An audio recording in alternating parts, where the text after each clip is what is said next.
à tous, ok, l'éveil aux langues, d'accord, mais par où commencer? On a prévu en fait des portes d'entrée, des manières de rentrer dans le sujet de l'éveil aux langues. Comment je dois faire de l'éveil aux langues? Voici toute une série de pistes.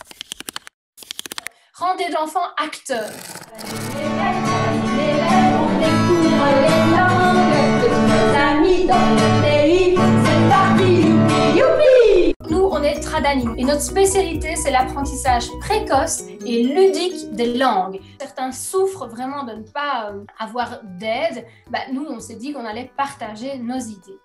Si vous avez des enfants acteurs, vous le saurez tout de suite. C'est eux qui vont proposer pour ramener des trésors dans votre coin éveil aux langues. Ils vont eux-mêmes avoir les idées.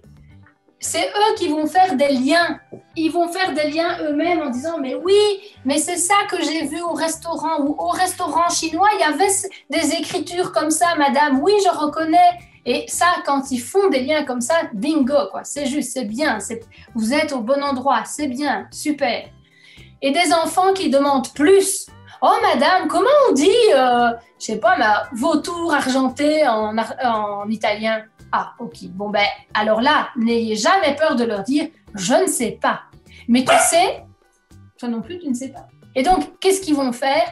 Ils vont en fait faire référence à vous. Et donc, vous ne devez jamais jouer l'imposteur en langue en disant que c'est vous qui allez leur montrer comment on check le croate. Non, mettez-vous à leur hauteur. Vous aussi, vous explorez et vous aussi, vous allez chercher avec eux comment on fait. Comment on va pouvoir savoir comment on dit ça. Alors, vous allez leur présenter un dictionnaire. Waouh, ça, c'est vraiment quelque chose qu'on peut ramener dans son coin éveil aux langues. Qui comprennent qu'il y a des gens qui ont pris du temps pour montrer quel mot voulait dire quel autre. C'est beau, c'est vraiment...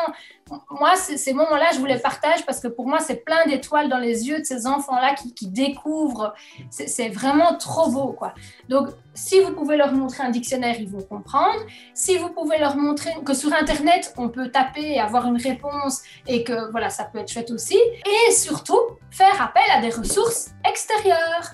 Peut-être que Madame Graziella qui surveille les dîners, elle est justement de la nationalité dont on parle ici et qu'elle pourrait savoir comment on dit vautour ou je ne sais plus ce que je disais comme voilà, elle pourrait savoir, elle pourrait nous chanter la chanson parce que c'est sa langue à elle.